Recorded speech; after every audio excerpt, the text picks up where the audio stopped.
Hello, dear students. Assalamu alaikum wa rahmatullahi wa barakatuhu. Dear and near students, आज हमारा topic है ionisation energy. ये एक और पीरियोडिक प्रॉपर्टी है जो पीरियड के चेंज होने से इसकी वैल्यू चेंज होती है और आफ्टर रेगुलर इंटरवल्स ये दोबारा नमूदार होती है, अपने आप को रिपीट करती है एटॉमिक नंबर में कुछ गैप आने के बाद। स्टूडेंट्स, इसका डिफिनीशन लिखना है, कौन सा यूनिट इस्तेमाल होता है, इसके अलावा इसकी अक़साम, first ionization energy, second ionization energy and trends in periodic table. Left to right बढ़ती है या घटती है, वजह क्या है, टॉप टू बॉटम इंक्रीज होती है या डिक्रीज, और वजह क्या है। स्टूडेंट्स, जो पैटर्न मैं फॉलो कर रहा हूं, इसी पैटर्न पे हमारी सीरीज के नोट्स भी दस्तयाब है। फेडरल क्लास 9 10 के लिए फर्स्ट ईयर सेकंड ईयर भी आ जाएंगे मार्केट में, अनमोल गोल्डन सुपर सीरीज के नाम से, तो आप उन्हें ले सकते हैं। एवरीवेयर अवेलेबल है एवरी बुक स्टॉल पर। तो चलते हैं हम आयोनाइजेशन एनर्जी की तरफ। ठीक है, सबसे पहले आयोनाइजेशन एनर्जी की डेफिनेशन, शॉर्टकट हम आयोनाइजेशन एनर्जी को आई से जाहिर करते हैं। I stands for ionization and E for energy. Definition, the minimum amount of energy required to remove an electron from the valence shell of an isolated gaseous atom. अगर हमारे पास एक atom है जो कि आइसोलेट है, जुदा है और गैसियस स्टेट में है, उसके लास्ट शेल से वैलेंस इलेक्ट्रॉन निकालने के लिए, हटाने के लिए एनर्जी की जो कम से कम मकदार दरकार है, उसको हम आयोनाइजेशन एनर्जी कहते हैं। अब बात यह है कि सॉलिड स्टेट में एटम्स होते हैं, लिक्विड फॉर्म में भी होते हैं और गैसियस स्टेट में भी होते हैं। लेकिन सॉलिड, लिक्विड, गैसियस स्टेट में इनके दरमियान चूंकि अट्रैक्टिव फोर्सेस होती है, तो हम इलेक्ट्रॉन को खारिज नहीं कर सकते। तो सबसे पहले अगर सॉलिड है तो उसको हीट करके मेल्ट करना है, उसके बाद गैसियस स्टेट में ले जाना है, और गैसियस स्टेट के बाद ही जब हम इसको मजीद हीट करेंगे, एनर्जी प्रोवाइड करेंगे, तो एक्साइटेशन ऑफ वैलेंस इलेक्ट्रॉन होगी। Valence electron will jump from lower level to higher and so on. At last electron nucleus से इतना दूर जाएगा कि न्यूक्लियस का अट्रैक्टिव फोर्स इस पर खत्म हो जाएगा, तो ये इलेक्ट्रॉन रिमूव हो जाएगा। तो इसका मतलब ये है कि इलेक्ट्रॉन डायरेक्टली रिमूव नहीं होता। अगर एटम सॉलिड फॉर्म में है, मतलब एलिमेंट सॉलिड फॉर्म में है, तो ये मोल्टन स्टेट में कन्वर्ट होगा। फिर एटम को जुदा करके इसको गैसियस एटम्स बनाएंगे, फिर गैसियस स्टेट के बाद एक्साइटेशन ऑफ इलेक्ट्रॉन होगा और आखिरकार इलेक्ट्रॉन निकल जाएंगे आउटर मोस्ट शेल से, जब इसका फासला इंतहाई ज्यादा होगा। तो मतलब सिंपल ये है कि एक एटम की आउटर मोस्ट शेल से, ये परस का हमारे पास आउटर मोस्ट शेल है, ये इसके इनर शेल भी इसके मौजूद है इस एटम के। ये किसी एटम के वैलेंस शेल से इस वैलेंस शेल को इलेक्ट्रॉन को निकालने के लिए, हटाने के लिए जितनी एनर्जी दरकार होती है, उसी को हम आयोनाइजेशन एनर्जी कहते हैं। और ये एनर्जी जब इलेक्ट्रॉन रिमूव करती है तो एटम के ऊपर पॉजिटिव चार्ज आता है, and the process of formation of ion is known as ionization। तो इस वजह से इसको आयोनाइजेशन एनर्जी कहते हैं। अब आते हैं यूनिट्स की तरफ कि कौन सा यूनिट इस्तेमाल होता है। तो यूनिट तो बड़ी भी होती है, छोटी भी होती है, लेकिन कॉमन मोस्ट यूनिट जो इस्तेमाल होता है वो है किलो जॉल पर मोल, और शॉर्टकट हम लिख सकते हैं केजे पर मोल, मोल पावर इनवर्स। अब स्टूडेंट्स, अगर हम मुख्तलिफ एग्जाम्पल देखें, ये बाद में आने वाले हैं ये एग्जाम्पल, ये वाले, तो आप यहाँ देख सकते हैं कि यहाँ पर ये एनर्जी ज्यादा है, यहाँ कम है, यहाँ कम है, एंड सो ऑन। तो कुछ एटम्स की आयोनाइजेशन एनर्जी ज्यादा होती है और कुछ की कम होती है।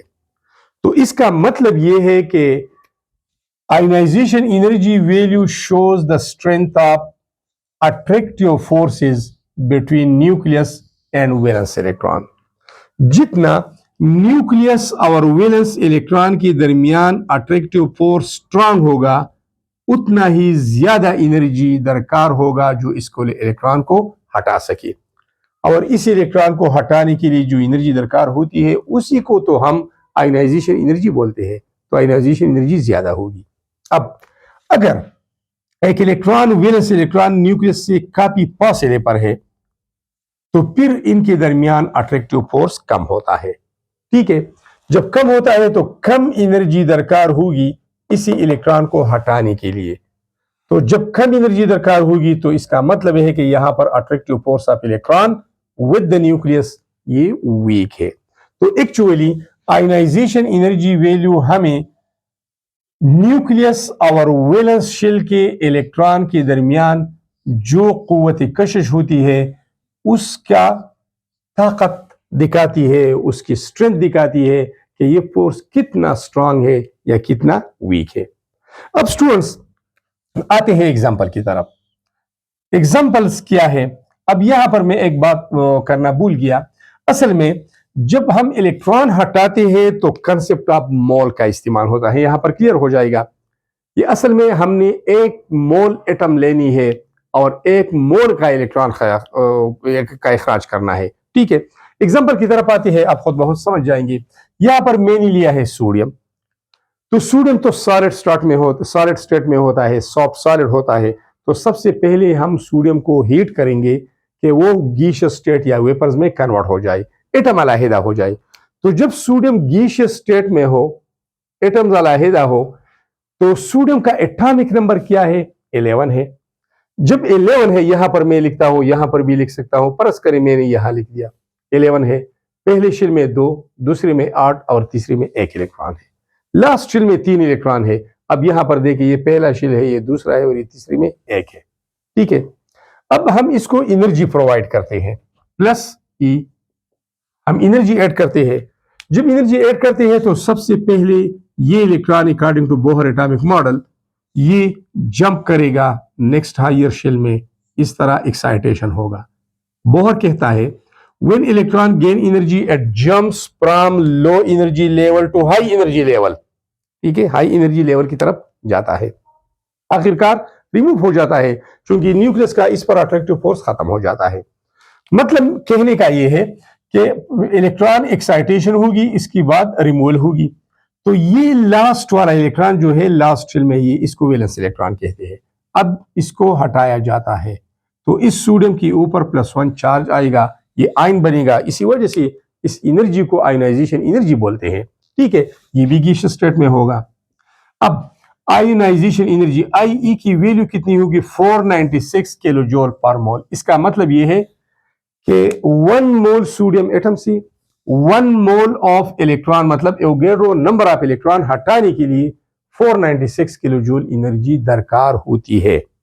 अब अगर हमने एक इलेक्ट्रॉन की निकालने के लिए IE कैलकुलेट करनी है, आयोनाइजेशन एनर्जी कैलकुलेट करनी है, तो इस वैल्यू को एवोगैड्रो नंबर पे डिवाइड करना है।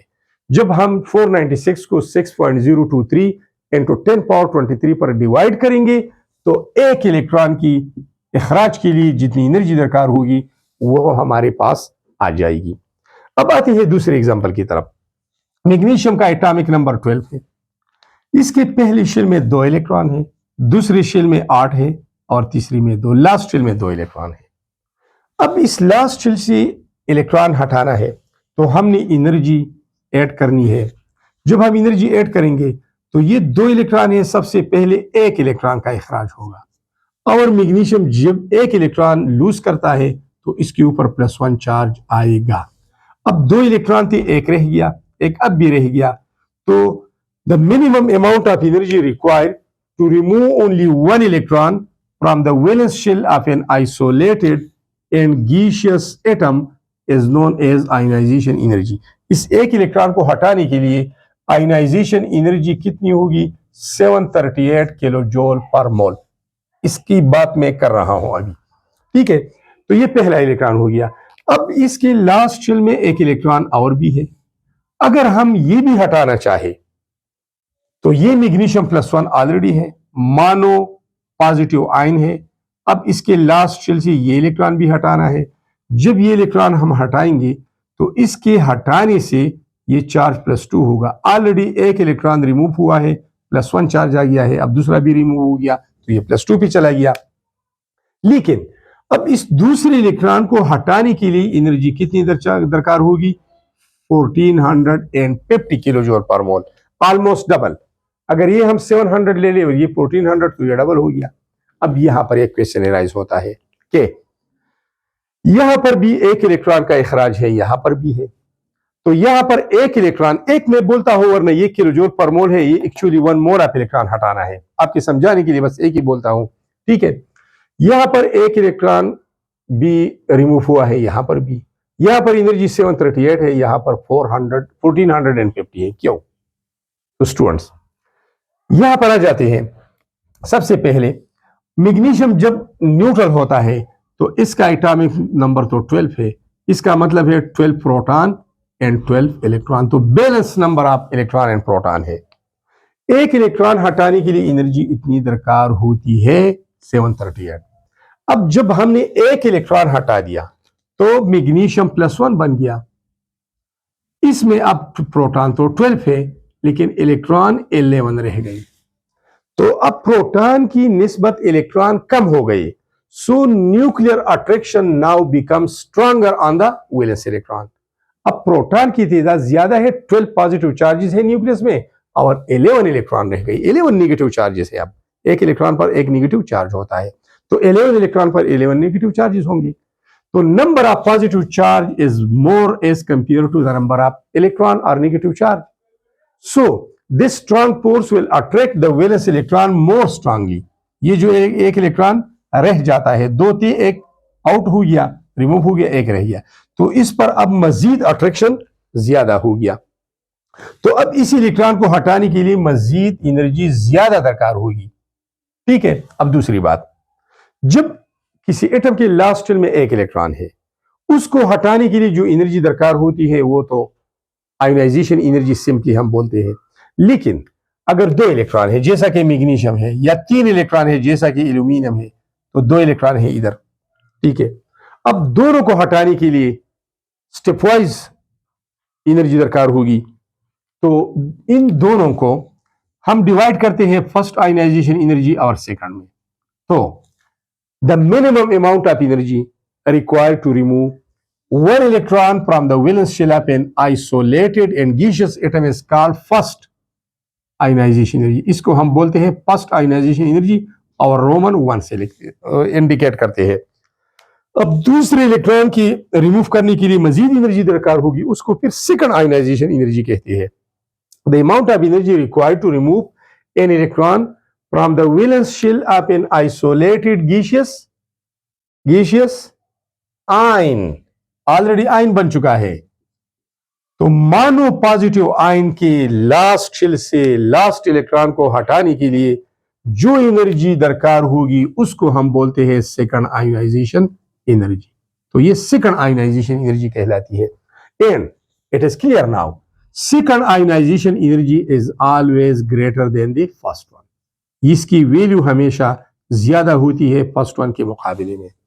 और अगर थर्ड आयोनाइजेशन एनर्जी है एल्यूमिनियम की शक्ल में, एल्यूमिनियम के लास्ट शेल में 3 इलेक्ट्रॉन है, पहले को हटाने के लिए जो एनर्जी दरकार होती है वो फर्स्ट आयोनाइजेशन एनर्जी है, सेकंड को हटाने के लिए जो दरकार होती है वो सेकंड आयोनाइजेशन एनर्जी है, और तीसरे को हटाने के लिए जो दरकार होगी वो थर्ड आयोनाइजेशन एनर्जी होगी। तो second ionization energy IE second is greater than IE first. Second ionization energy is higher than the first ionization energy. ये भी हो गया, एग्जाम्पल भी हो गई। अब आते हैं trends in periodic table. Periodic table में आयोनाइजेशन एनर्जी का ट्रेंड क्या है और रुझान क्या है, मतलब top to bottom down the group इसकी वैल्यूज घटती है या बढ़ती है, और अगर ऐसा होता है तो क्यों, और लेफ्ट टू राइट इसकी वैल्यूज में क्या तब्दीली आती है। इसको ट्रेंड्स भी बोलते हैं। इसको पीरियोडिसिटी का लफ्ज भी इस्तेमाल किया जा सकता है। periodicity in periodic table or variation in periodic table. Varies, change होना, ठीक है। तो जो भी बोलते हैं आप, लेकिन तीनों को याद रखना है, पता नहीं क्वेश्चन कौन से पैटर्न में पूछा जाता है। अब आती है variation in a group. Group में ये कैसी वेरी करती है, ये कैसी मुख्तलिफ होती है, ये कैसी चेंज होती है। तो ग्रुप तो हमारे पास top to bottom vertical columns of elements in periodic table होता है। अब स्टूडेंट्स यहां पर है, मैंने लिखा है group first A alkali metals, ये है, इसमें हाइड्रोजन नॉन मेटल है, इसके अलावा बाकी सारे मेटल्स है। लेकिन मैं यहां यही कहता हूं कि ग्रुप फर्स्ट ए एलिमेंट्स मैंने लिखे है, या group 1 up to 18 continuous group से, तो ग्रुप 1 है ये। जाहिरी बात है ये पहली पीरियड में है, तो इसमें एक शेल है, यहां पर 2 शेल, यहां पर 3 शेल, 4, 5, 6 और 7, ठीक है। As we go from top to bottom down the group, an additional shell is added continuously. एक शेल का इजाफा होता है एक मेंबर और दूसरे के दरमियान। यहाँ एक शेल है, यहाँ 2, 2 है तो यहाँ 3, 3 है तो यहाँ 4, 4 है तो 5, 5 है तो 6, ठीक है। जब शेल ऐड होता है तो साइज बढ़ता है, जब साइज बढ़ता है तो वैलेंस इलेक्ट्रॉन और न्यूक्लियस के दरमियान फासिला बढ़ता है, और जब फासिला ज्यादा होता है तो अट्रैक्शन कम होता है। According to Coulomb's law, Coulomb's बाबा क्या कहते हैं? कूलम्स बाबा कहते हैं the force of attraction between oppositely charged bodies is directly proportional to the product of the charges and inversely proportional to the distance, to the square of the distance between them. Coulomb बाबा कहता है कि जब oppositely charge bodies के दरमियान फासिला double होता है तो force of attraction 4 times decrease होता है। स्क्वायर ऑफ द डिस्टेंस का लफ्ज इस्तेमाल किया गया है। मतलब सिंपल ये है कि ये आपके पास पॉजिटिव चार्ज है न्यूक्लियस, ये वैलेंस इलेक्ट्रॉन है, फासिला कम है, अट्रैक्शन ज्यादा है। ये पॉजिटिव चार्ज है ऑन द न्यूक्लियस, ये इलेक्ट्रॉन है। अब फासिला ज्यादा है तो फासिला ज्यादा होने की वजह से इनके दरमियान अट्रैक्शन कम होती है, और इस वीक अट्रैक्शन को ब्रेक करने के लिए कम एनर्जी दरकार होगी, और इस एनर्जी को हम आयनाइजेशन एनर्जी कहते हैं। Simply as we move from top to bottom down the group, ionization energy decreases, ये डिक्रीज होती है, ठीक है। अब यहां देखिए 1312 है, यहां पर 520 है, 496 है, 419 है, 403 है, 376 डिक्रीज होती है ना। क्यों? Because when we move from top to bottom in the group, the number of shell increases, atomic size increases, the distance between valence electron and nucleus increases, attraction decreases, and little energy is required to break this weak attraction, so ionization energy lowers down the group. अब आते हैं variation in a period की तरफ। Period में ये कैसी very करती है, इसकी वेरिएशन, इसकी चेंजेस क्या है, ठीक है। तो अब इसकी वेरिएशन क्या है, अल्फाज ऐसा लिखेंगे आप, जनरल बात करते हैं, वरना यहां पर ये 2 एक्सेप्शंस भी है। एक्सेप्शन नहीं है, इसका रीजन है, लेकिन एक्सेप्शन पहला ऐसा है कि ये कंटिन्यूस इंक्रीजिंग ऑर्डर नहीं है, ठीक है। तो आप अल्फाज ऐसा इस्तेमाल करेंगे, as we move from left to right along the period, ionization energy increases, ये इंक्रीज होती है जब हम लेफ्ट टू राइट जाते हैं। यहां पर मैं देखता हूं कि 520 है, 899 है, अगर मैं इसको स्किप करूं तो 1086 है, 1402 है, ये स्किप करे 1681, 2081, मतलब जनरली ये इंक्रीज होती है, जनरली इंक्रीज होती है। ये दोनों मैं आपको बताता हूं कि ये क्यों ऐसे है, ये क्यों डिक्रीज है, ये जनरली इंक्रीज होती है, और क्यों? Because as we move from left to right, जब हम लेफ्ट से राइट की तरफ जाते हैं तो atomic number increases, atomic number increases, number of electron and proton increases and shell remain the same. When both the number of electron and proton increases, so attraction of the nucleus with the valence electron also increases. The shells become contracted. Shells सुकड़ जाते हैं. The size decreases. Size decreases. और जब size decrease होता है तो valence electron और nucleus के दरमियान फासिला कम होता है, और जब फासिला कम होता है तो अट्रैक्शन ज्यादा होता है, स्ट्रांग होता है, और ज्यादा अट्रैक्शन को ब्रेक करने के लिए हमें ज्यादा एनर्जी देनी पड़ती है और इसी एनर्जी को आयनाइजेशन एनर्जी कहते हैं। तो इसका मतलब यह है कि left to right ionization energy बढ़ती है। ठीक है, अब इन दोनों की तरफ आते हैं कि 520 से 899 ज्यादा है, 899 से ये वैल्यू क्यों कम है? 801 है, फिर 10 86 है, इससे ये ज्यादा है, लेकिन इससे ऑक्सीजन वाली ज्यादा नहीं है, ज्यादा होनी चाहिए लेकिन ज्यादा नहीं है, फिर इससे ये तो ज्यादा है और ये भी ज्यादा है, ये ठीक है। इसका वजह यह है कि आयनाइजेशन एनर्जीज के लिए बहुत सारे फैक्टर्स होते हैं। इसमें न्यूक्लियर चार्ज भी एक फैक्टर है, एटॉमिक साइज भी एक फैक्टर है, इलेक्ट्रॉनिक कॉन्फ़िगरेशन भी एक फैक्टर है। लेकिन आपके कोर्स में बस इतना ही बेसिक है, इंट्रोडक्टरी है, ये अगले क्लास में आप पढ़ेंगे। अब यहां पर इलेक्ट्रॉनिक कॉन्फ़िगरेशन अगर हम करते हैं, बेरिलियम का एटॉमिक नंबर 4 है तो ये है 1s2 and 2s2। अब यहां पर अगर हम इलेक्ट्रॉनिक कॉन्फ़िगरेशन करते हैं, नाइट्रोजन एटॉमिक नंबर 7 है तो ये है 1s2 2s2 and 2p3। तो एक जनरल रूल है कि full filled subshells and half filled subshells are more stable than partially filled. अगर एक सबशेल फुल फिल्ड है, ये इस सबशेल है, 2 इलेक्ट्रॉन इसमें आ सकते हैं, इसमें 2 है तो ये फुल फिल्ड है। ये पी जो है ये सबशेल है, इसमें टोटल 6 इलेक्ट्रॉन समा सकते हैं। It can accommodate total 6 electron. अगर 6 है तो फुल फिल्ड है, लेकिन इसे यहां 3 है, जब 3 है तो हाफ फिल्ड है। तो हाफ फिल्ड भी मोर स्टेबल है, फुल फिल्ड भी मोर स्टेबल है, तो ये हाफ फिल्ड है, it is more stable. More stable का क्या मतलब है? इसकी एनर्जी लो है, low energy state is called stable state. जब एनर्जी लो है तो मजीद ज्यादा दरकार होगी इलेक्ट्रॉन को हटाने के लिए। ठीक है, तो स्टेबिलिटी की वजह से मजीद एनर्जी ज्यादा दरकार होगी, और ये तो अनस्टेबल है, इसके मुकाबले में इसकी एनर्जी ऑलरेडी ज्यादा है तो मजीद कम दरकार होगी यहां पर। तो ये हाफ फिल्ड और full filled stable electronic configuration की वजह से। बहरहाल students, these were all about the ionization energy definition, then units, then examples. First ionization energy concept, second ionization energy concept, then variation in a group, variation in a period, along with reasons. अब मैं आपको एक table दिखाना चाहता हूं। इस table में ionization energy values दिए गए हैं और आप इसको देख सकते हैं। ये है आयनाइजेशन एनर्जी वैल्यूज। मैं यहां पर एडजस्ट करता हूं, ये देखें। अब आप देखें, ग्रुप्स में भी डाउन द ग्रुप ये डिक्रीज होती है और लेफ्ट टू राइट पीरियड में ये क्या होती है? इंक्रीज होती है। ये आप जूम करके भी दे सकते हैं, ये वाली।